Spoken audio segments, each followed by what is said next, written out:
ఆంధ్రప్రదేశ్ ఉప ముఖ్యమంత్రి జనసేన పార్టీ అధినేత పవన్ కళ్యాణ్ కు 2026 ఏప్రిల్ 18 శనివారం సాయంత్రం విజయవంతంగా శస్త్రచికిత్స జరిగింది. ఆయన గత కొన్ని నెలలుగా వెన్నునొప్పి వంటి ఆరోగ్య సమస్యలతో ఇబ్బంది పడుతున్నారు.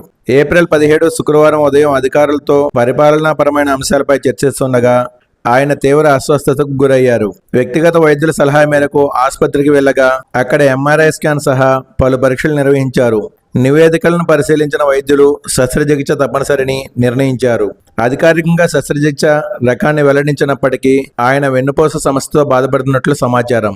గతంలో హరిహర వీరమల సినిమా షూటింగ్లో తగిలిన గాయం కారణంగా ఈ సమస్య తీవ్రమైనట్టు తెలుస్తుంది. శస్త్రచికిత్స విజయవంతమైంది. ప్రస్తుతం ఆయన ఆరోగ్యం నిలకడగా ఉంది. వైద్యుల సూచన మేరకు పవన్ కళ్యాణ్ సుమారు 7 నుండి 10 రోజుల పాటు పూర్తి విశ్రాంతి తీసుకోనున్నారు. ఆ తర్వాతే ఆయన తిరిగి తన అధికారిక కార్యక్రమాల్లో పాల్గొంటారు. ముఖ్యమంత్రి నారా చంద్రబాబు నాయుడుతో పాటు పలువురు రాజకీయ ప్రముఖులు పవన్ కళ్యాణ్ త్వరగా కోలుకోవాలని ఆకాంక్షిస్తూ సోషల్ మీడియా ద్వారా సందేశాలు పంపారు. Thanks for watching. For more interesting updates please subscribe my channel.